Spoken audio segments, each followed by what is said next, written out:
This is Karen Gwiazdowski-Gobin, Chair of the Grafton Board of Health. And tonight is the May 4th, 2020 Grafton Board of Health meeting. Permit me to confirm that all members. What? You guys still hear me? Yep. Okay, I think Deb froze up, it looks like. Mm. So hopefully she'll get back. We still have quorum unless we lose someone else along the way.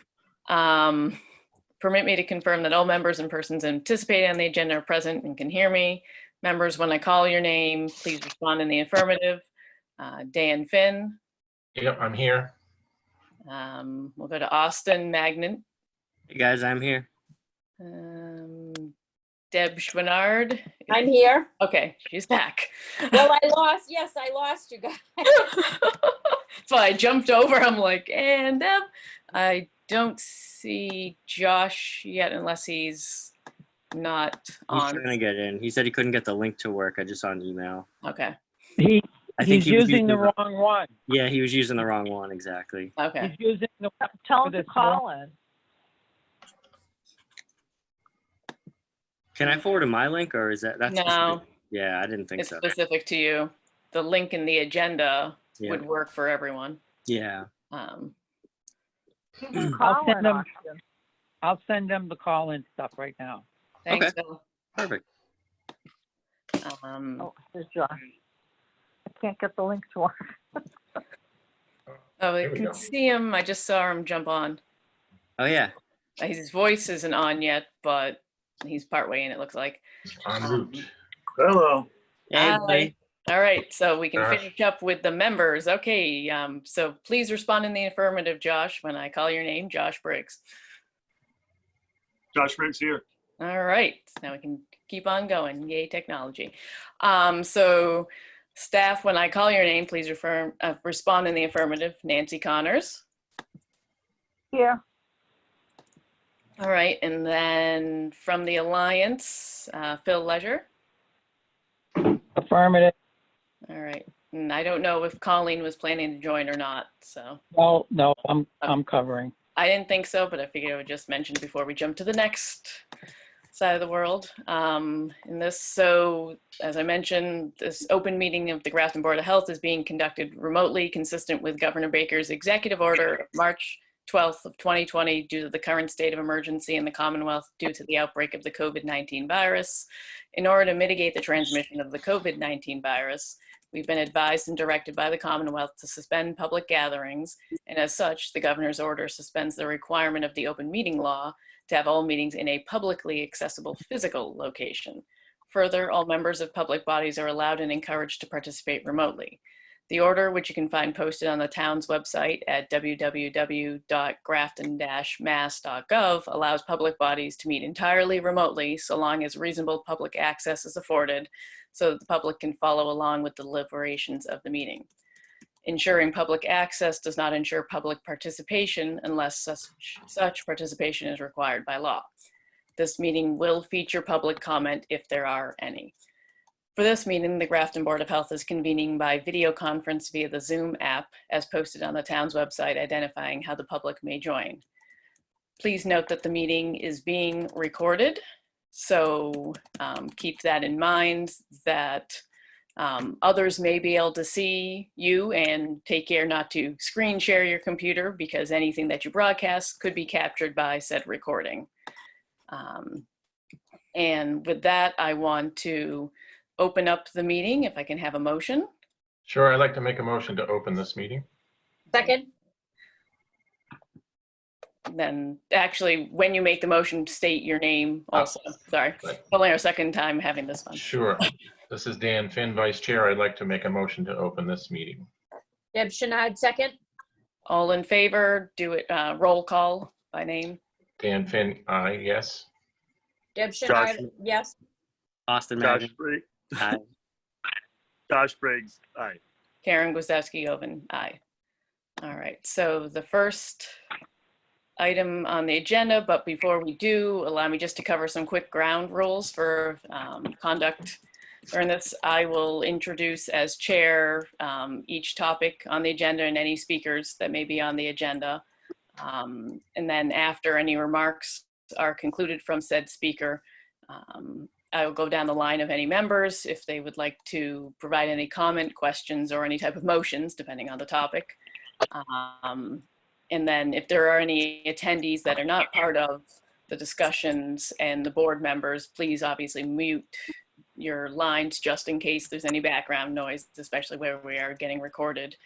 And then during public comments, if there are any, please wait until I, the chair, yield the floor to you. And then if you do want to have any type of conversation between members, please do so through myself, the chair.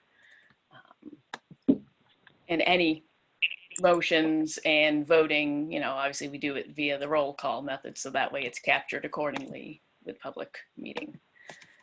So with that, let's go to the first topic on the agenda, which is an alliance update. Okay. As you know, you covered a lot of things this morning, but people weren't on that.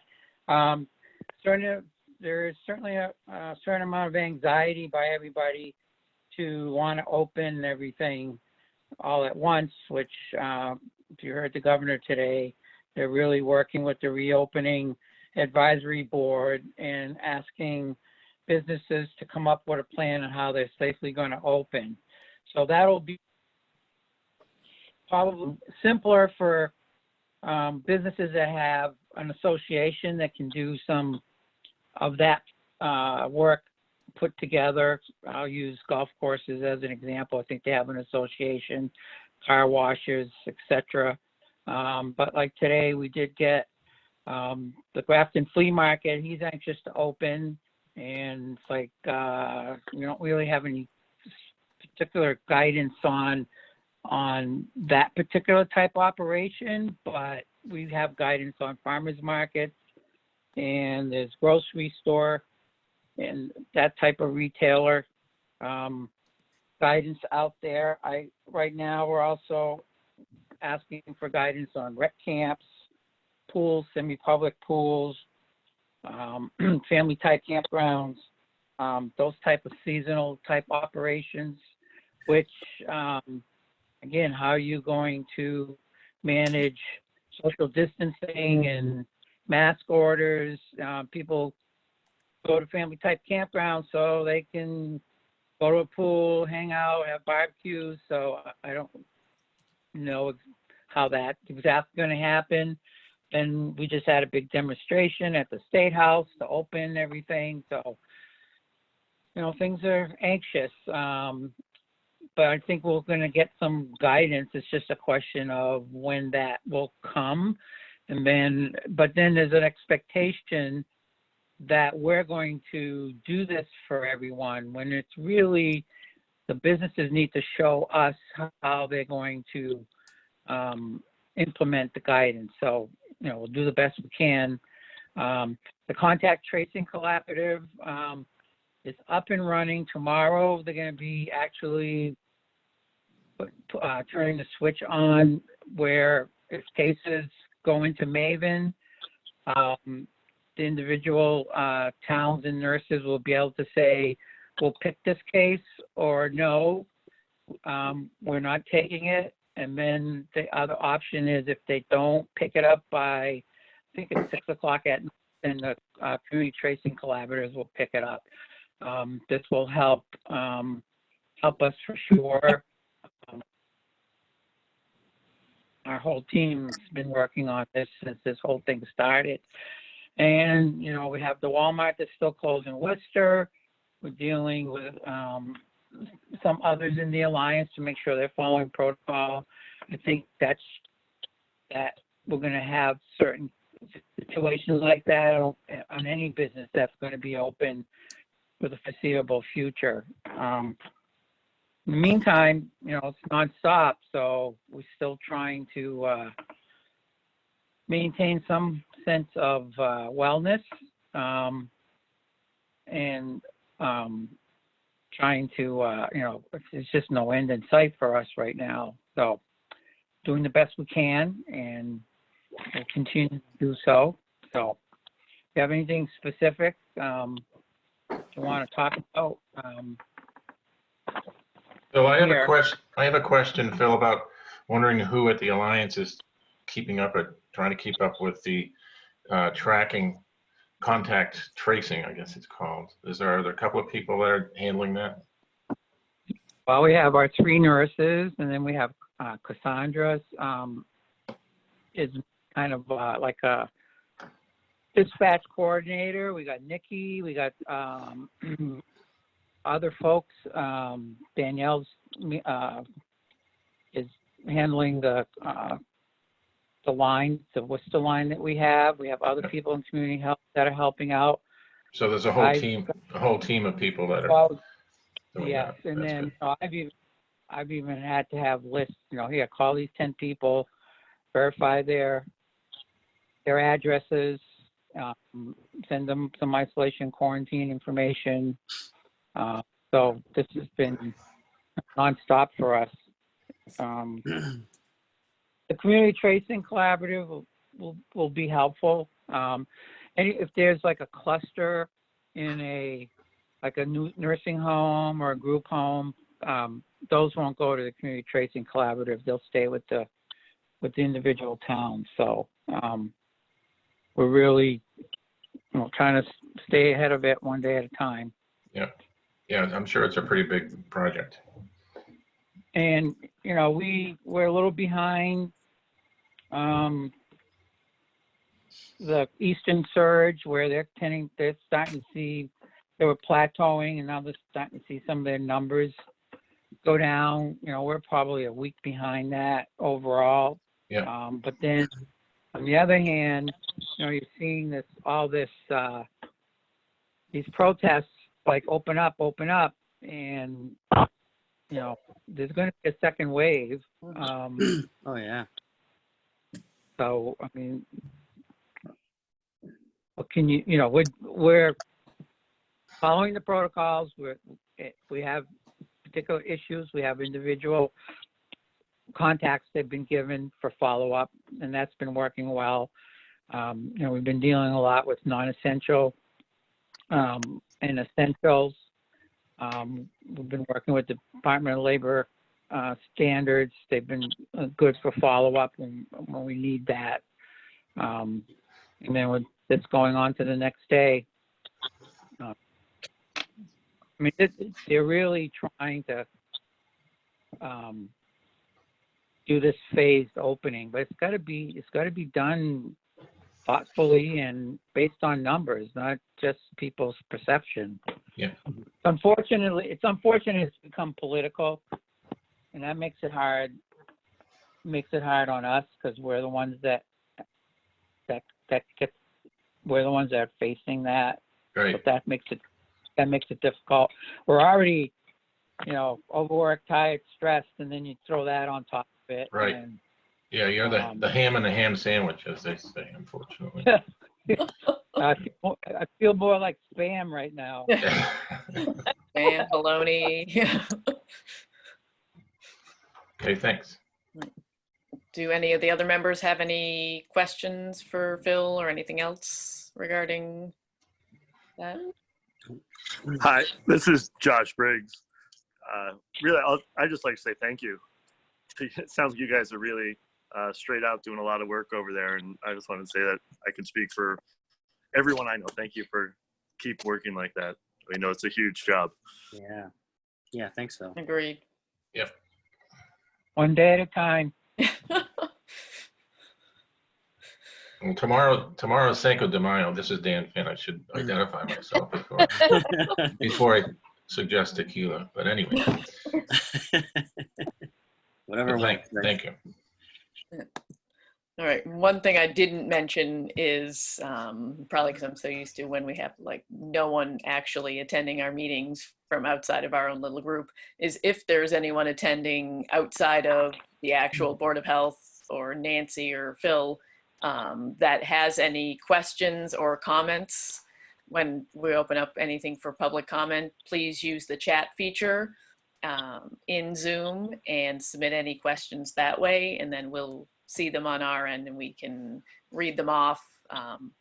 and address them. And if and when you do submit any type of question or comment, please put your full name and your address, similar to how if you were in attendance at an actual physical meeting, you would have to sign in. So just wanted to mention that before we moved on. Let's see, so next, I'll just put the agenda back up. Next on the agenda is coronavirus COVID-19 updates, which we pretty much just got most of. I'll just read off, I had pulled up the recent figures on my other screen. As of today, Grafton is at 56 confirmed cases in town. There were no new cases today or yesterday that were reported. Good. Yes, very much. Then as of the 4 o'clock reporting deadline today in the state, there were a total of 69,087 confirmed cases across the state. 6,471 of those are in Worcester County, and there were a total of 4,090 deaths in Massachusetts as of the data reported today. The only two high-level topics that are recent developments is on April 28th, the governor announced that they were extending the non-essential business order and the stay-at-home advisory until May 18th, to which, as Phil mentioned from the Alliance, that doesn't mean that on the 18th, everything is just going to open back up for businesses and there'll be no restrictions. It's the date that the May 4th, which was today, the original date that we had got extended to the 18th, and then they have that new reopening advisory group who will present on the 18th the phased reopening plan. And then depending on what the data looks like in the state, then the state will make the determination of can we start that phased approach or not. Also, and we'll touch on this, I know we're going, it's a little out of order, but when we built the agenda, the face masks was not a government state order at the time.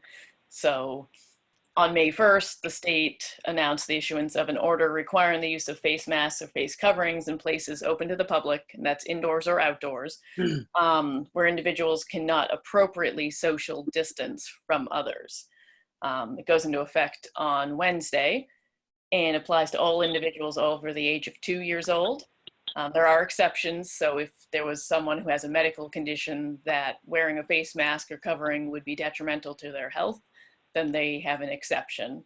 And this order applies to all workers and customers of businesses and other organizations that are currently open to the public and permitted to operate as an essential business in the state, such as a grocery store, a pharmacy, or another retail type of store. Residents are also required to wear a face mask or covering if they're in a taxi, a ride share like an Uber, livery, or a mass public transit, either a actual like a bus or say the T, but also they mentioned when you're talking either an enclosed, say T station, or I think it mentioned a partially enclosed, so you kind of a little bit more congregating than you would be if you're in a wide open area where you could appropriately social distance. The enforcement of this order is up to the state DPH, local boards of health, and their authorized agents, and with assistance from local and state police. And there is a fine of up to $300 per violation if someone is found not appropriately abiding by the order and the to be released DPH guidance that's supposed to go along with it. I know we were a little out of order on that, but when we planned this, it was to discuss face masks. Then the state came in on Friday and put the order out. So those were the biggest updates I had related to COVID-19 that either Phil had not already touched on, and then the latest since the prior meeting. All right, so then closure of school fields. We put this on the agenda during our weekly Board of Health Department head meetings that we have. There was some discussion around and questions that came up around, we have like playgrounds are closed, etc., but the school fields, such as the track at the high school, are still open. The tennis courts and the basketball courts are closed, but the track's been open, and there were a couple of reports thus far about groups that might have been playing a sport or congregating a little too closely with a larger group on the fields or on the track, but it's been minimal reports like that. We do already have signage that's been posted talking about social distancing and appropriate to whether it's a trail that you're on or if you're on the field, etc. We did talk this morning about trying to maybe get those signs updated a little bit because of the face mask order now. Right. So, And this is, Dan, just wanted to mention that I think the consensus was amongst the department heads that closure's not really necessary right now, that most people are behaving, but the signage is important. And just wanted to mention that was Yep. what I took from that meeting this morning. agreed. And so with that, I just want to open it up to the other members who I know weren't able to make the weekly meeting. If any member has concern around leaving the school fields open with the signage appropriately and reassessing it on a weekly basis when we have these meetings, we'll talk and ask, say, the chief, have there been any more reports? Has anyone just blatantly been in violation of this? And as Dan mentioned, to date, there was just those couple small concerns that came up, but the consensus was that at this time, as long as it does not become a problem, we would, the group would prefer to keep the fields open to help with the nicer weather and people getting out that may not be able to walk, say, in their neighborhoods. Do we know if the police, this is Austin, do we know if the police do random checks up there just to kind of look over the field and see if there's anybody down there? I mean, I know it's fairly close to the police station, but I mean, Yeah, I really want that's- to ask them, but I figured maybe, I didn't know if they did any checks or something like that. Yeah, so the two incidents that were mentioned, one of them I was actually not on the field. It was somehow they had gotten, Dan, was it the tennis courts or the basketball Yeah. courts? Tennis courts. Yes. Where they're padlocked, which means, and the padlock wasn't broken, but the police saw them on the tennis courts, so they had to have climbed the fence because well, there's no other way to get there when they're padlocked. So other than that, it was just, the police did notice that there was the group that looked to be playing a little closer than they should, above 10 people, some soccer game. But so yeah, they are, like you said, they're close by. Yeah. They're not constantly, obviously, staring at it. It's not like they have a cruiser parked there monitoring it 24/7, but they'll take a peek every so often and see. Perfect. Yeah. Cool. All right. So hearing no one saying we should in turn turn around and close the fields at the schools, I'd say we can move on from that one. Weekly Board of Health department heads meetings. This is a and even goes beyond department heads, honestly. It's a cross-functional group. Usually is one or two of us from the Board of Health. You have town administration, you have the various department heads that can attend at the time. The chief's usually on. At least one person from select board's on. Sometimes Jay Cummings is able to make it. MRC, GMA, CERT, for the most part, at least 2 out of 3, sometimes all 3 representatives are on there. We also had Dave Moradian and Michael Moore have been able to join us for a variety of the meetings. So it's just where we sit down and we go over, it starts off each week with number of cases in town and the protocols that we follow for reporting and following up. Then it gets into what the latest state and county numbers are. Anything big that the state has done. For example, we talked this morning's meeting about the face masks and the extension of the advisory for staying at home and the non-essential business order. And then any discussion topics, which can vary week by week, depending on what's been going on. So this week we talked about the school fields just to get an update because we knew it was going to be on today's agenda. we've talked about it, and we put kind of a recurring topic so we don't lose sight of it, that in the future, when ideally sooner than later, a vaccine is actually available, you know, how would we roll that out? And a lot of unknowns at this point, obviously, because we don't know when it's going to happen, how it's going to happen, what the method of administration is going to even be, let alone the number of doses, timing, or anything. So we put it as a recurring topic to not lose sight of it, because at some point in time, we'd want to do some type of almost tabletop exercise to, you know, based on what we're seeing, how would we do this? You know, obviously vaccinating typically the folks that would be working first to do the vaccinations for the larger population. And then how would you roll out those larger clinics to get folks through that we've practiced year after year, with the bigger unknown of would the state or the federal government provide certain types of levels of this type of group needs to get vaccinated first, then say the healthcare worker community needs to get vaccinated first. Then the group that's going to be giving out the vaccine. So those of us with the MRC, CERT, et cetera, the volunteers, and then the general public. So like we said, large group of unknown. I know there's discussions obviously that are going on at the federal and state level, but just something this week and last week that we talked about. Okay. Yep. Touchless car washes. Dan, I know you wanted this. Yeah, the owner, Christopher, we met, contacted me and asked me if I could bring it back to the board to reconsider the closure of his operation, because he has, apparently there are car washes open in Shrewsbury, Westboro, Worcester, and he's seeing a lot of his traditional traffic go up there. Phil, I know we asked you before, but have you had any other alliance towns dealing with the car washes?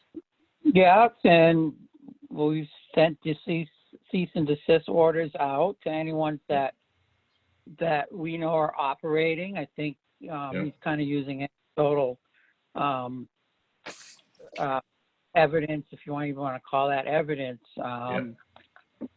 At this point, you know, the car washers have an association, they're making their case, and that's part of the reopening. So they're still considered essential. It's a governor's order. We're not the governor. We didn't make the executive order. We can't really overrule it. I don't know where the legality of overruling a governor's executive order. Yeah. And, you know, I can't in all due conscience recommend that be the case. And one of the things that his association will be making, you know, the more automated that some of these are, the better. But even the self-serve ones with the vacuum cleaners, they still need people to go in and maintain the operation, etc. So how are you gonna keep people safe? How are you gonna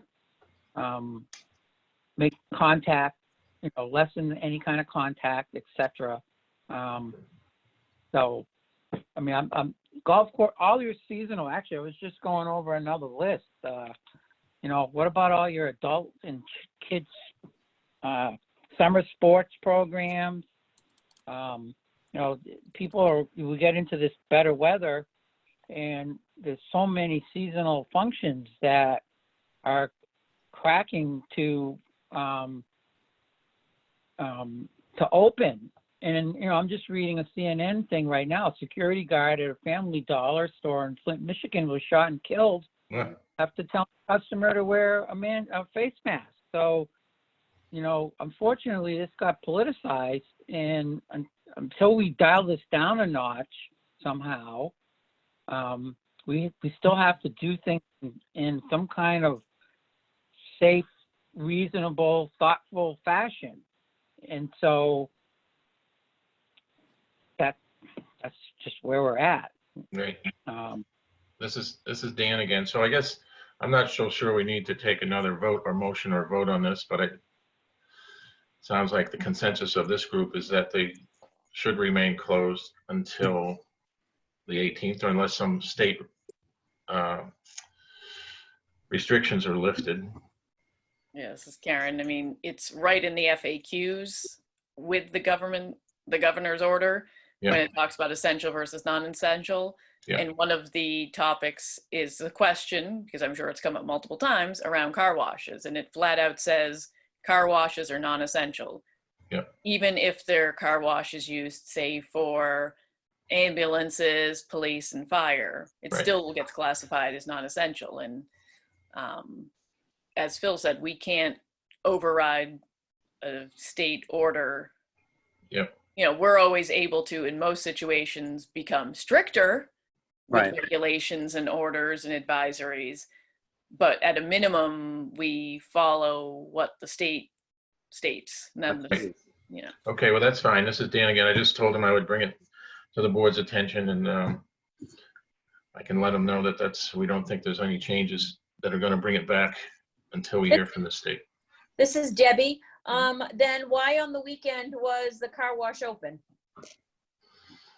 There were cars lined up there on the weekend. I don't know that the full car washes, I didn't hear that actually, but I don't know if they weren't lined up to go into the automatic car wash. They were all lined up the other side on the weekend. And I don't remember if it was Saturday or Sunday, but there was at least a line of 5 cars there. I can ask him about that when I get back to him and see what that's about. I know, this is Dan again speaking. I know in general, that would be fairly safe, but again, it's probably against the rules. So I'll get back to him and ask him about that. Yes. And let you know. I'll let the group know. This is Austin. Wasn't there some sort of application he could submit to the state to get approval? Yes. Do we know if he has tried that, and was he denied, or has he just not attempted? I wonder if you could just stress the application process Yeah, and say, yeah, right. This is Dan. I believe he did, and I'll find out about that and see where that's at. And I think that's where, you know, if there's a squeaky wheel is going to get some grease, so to speak, that's where he's going to have to. he'll have the best luck. We Right. can't do anything about it. Correct. Okay. Yeah, because unfortunately, if he gets caught being open, even it's the automatic, because the FAQs doesn't say automatic only is good, Right.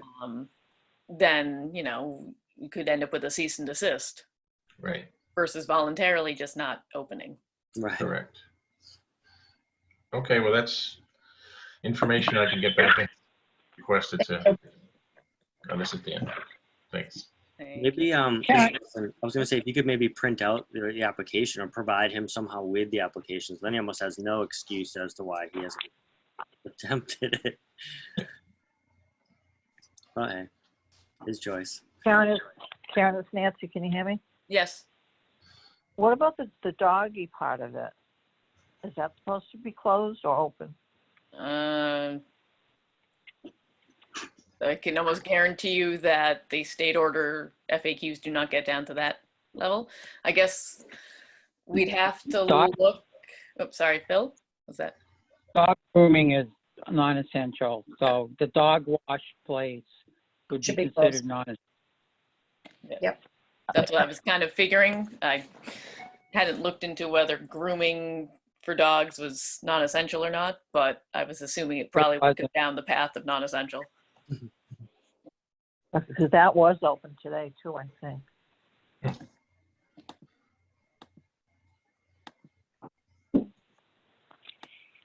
This is Dan. So again, I'll check on those couple of things when I get back to them. Just having been a small businessman myself, I kind of felt for his frustration, but I think the state does supersede any of our decisions. And It does. so, Yep.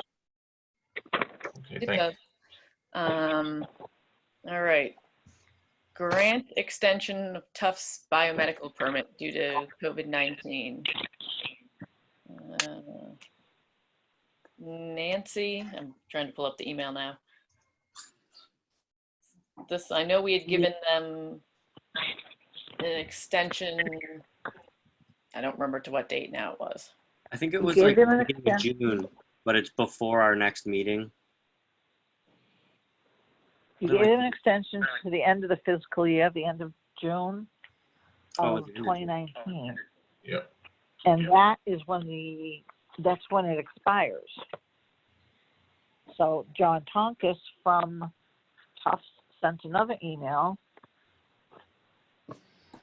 asking if you can possibly change that date to June 30 of 2021.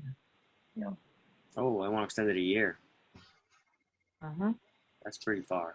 Yeah, That's pretty far. yeah, this Karen, I don't mind extending it because I understand, Yeah. Tufts has a policy or requirement in place that you can't have people coming on to the facilities, et cetera. I personally don't have concerns with extending it some. I don't feel we should just jump a full year. We can always revisit it because we have no clue yet, obviously, how the COVID-19 Yeah. scenario will play out. But I'd rather, from my perspective, take it and extend it for a couple months or 3 months. And then Right. if we get closer and COVID's not done and they still have this policy in place, well, then we put it back on the agenda. Yep. And that's Yeah. my opinion. Yeah, this is Dan, and I agree too. It's potentially a pretty dangerous location, and I think it needs some serious oversight. And we'd be neglectful if we didn't insist on that. But I would suggest 2 to 3 months. Say 3 months would be the end of September. Do you want me to make a motion to that effect, or is anybody else? Nope, that's fine. Okay. Yeah, this is Austin. I was also thinking about 3 months. That's perfect. Okay. Me. Can I Yeah, just read Josh. something that he sent? Sure, Now? Nancy. He did say a full year would be best for them. However, a 6-month extension from June 30, 2020 to December 31, 2020 should allow enough time for the reopening and easing of restrictions. So he's asking for December. This is Debbie. I think we should start with 3 months and see what happens. We can always relook at it in September. Yeah. Yeah, this is Dan, and if you look at where we are now, that's almost 5 months from now. Right. And so Karen, if it's okay, I'd like to make a motion to grant an extension. Is that okay? This is Dan. Well, you have to say until how far. Yeah. Oh, right. To extend the Tufts Biomedical permit due date for 3 months from the end of this fiscal year, taking it to the end of September 2020. Is there a second? Second it. Sorry, you cut out, Deb? Oh, Debbie, I second it. All right. All in favor, and we'll do it by roll call. Dan Finn? Dan, aye. Debbie, Simone? aye. Austin? Austin, I. Josh? Josh, aye. Karen? Aye. That motion passes. 3 months right. from end of fiscal year. All right. Face masks, like we already covered it earlier on. So I don't think we need to discuss anything at this point compared to the original plan. This is Austin. Didn't we get an email, or was that kind of superseded by the governor's? We're going to read, there were 2 emails that we'll read. I mean, I can read them now or I can read them under correspondence. It doesn't really matter. Okay, this point. totally. I knew one of them was regarding face masks, so I. Yeah, there were 2. I'll just read them now. That's fine. It was either or. Originally, we would have read them under the public comment, around face masks, but when the governor stepped in, it took any type of decision-making off of our plate, at least. Yeah, exactly. So the first one, Tim Mackin, says, why has not the Board of Health mandated the wearing of masks in public places of businesses like Cambridge and Somerville? Grafton numbers keep climbing. There are way too many inconsiderate people who frequent businesses like Stop and Shop or Cumberland Farms without wearing protective masks. And then the second one from Amy McGuire was, I would like to provide input to the Board of Health's May 4th discussion on face mask use in public. I urge you not to implement any stricter measures than what is already in place per the state emergency declaration, federal and CDC recommendations. Additional measures are not necessary. We do not need new regulations. We don't need taxpayer money in our police force spending valuable time enforcing face mask mandates. Their time is far more valuable. People have been social distancing. They've been staying home. The community embraced the COVID-19 guidelines. We don't need to be wearing masks, walking, jogging, or biking in our neighborhoods. Greater measures may create animosity or discourse within the community and ultimately have the opposite effect of what good you may be trying to accomplish. Are there any studies that have confirmed safety of prolonged face mask use? This seems to be the next step for health and safety. Are even surgical masks safe for prolonged wear? Are homemade cloth masks? And what are prolonged health risks of someone wearing a face mask at work for 8+ hours a day? So those were the two comments we had received regarding the original discussion topic of face masks. All right. So Karen, the email from Mr. Mackin, we received on April 28th, right? Yes. And then the one from Amy McGuire was May 1st. Yes, I'd have to go Okay. back. I just closed it out. Yep. Okay. All right, so next topic was farmers markets related to COVID-19. This came up because Grafton Farmers Market, if they're going to open, usually opens, I think, mid to late June, and then ideally runs through October sometime. So there were some questions that were received internally within the government, the local government, as to whether, if we knew the farmers market was going to open or not. And then very good timing was the state had put out some guidance information and an order regarding farmers markets, farm stands, and then any like CSAs. So I mean, I would open it up to Phil, who's probably more familiar with these than any of us are. Yes. So what we're looking for from the farmers markets is that for them to come up with how they're going to manage the farmers markets based on those guidance, excuse me, that come out through DPH and Department of Agricultural Resources. Food is an essential business and will continue to be, and local food is certainly, you know, with times of mass-produced foods being suspect going forward, it's certainly something that you want to support, but you also you want them to have some kind of plan. So that's what we're waiting for back. You know, we'd be glad to sit down with them and talk on how they would implement that in a safe way. So then it's just, I use that protocol similar to, you know, like flea market too. You know, you just can't have just large groups of people crowding a place. So how are you going to manage that? So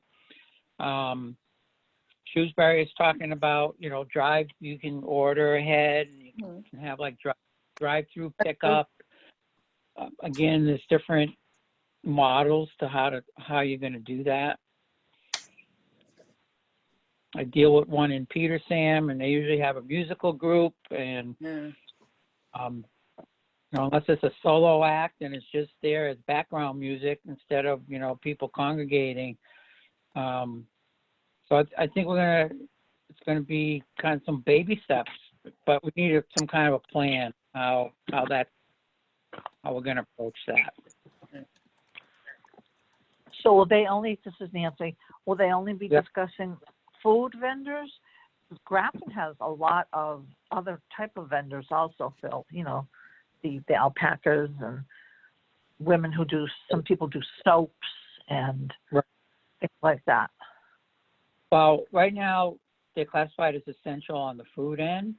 I think after May 18th, as you do some phased openings, you know, you might be able to include them, but, you know, I can't answer that for sure. I mean, I think for right now, you know, going to a farmer's market and just kind of walking around browsing, I mean, you could do that, but you'd have to control the amount of people at a given time.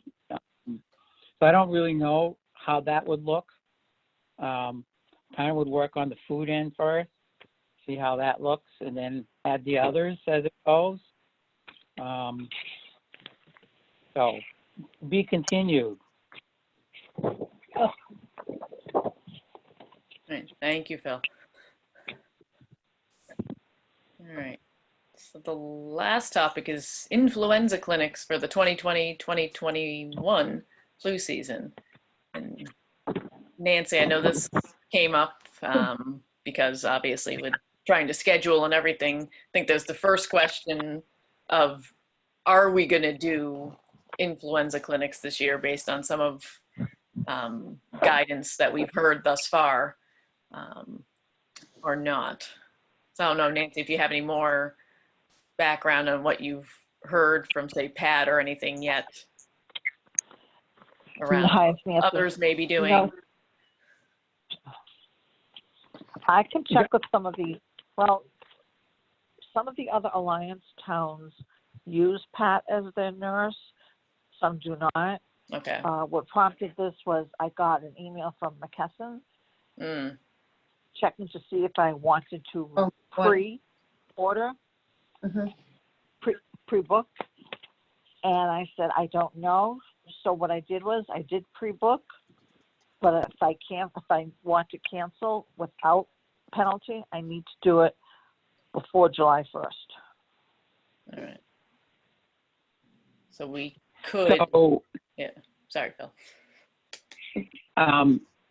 at this point, I mean, I know you have to plan for it, and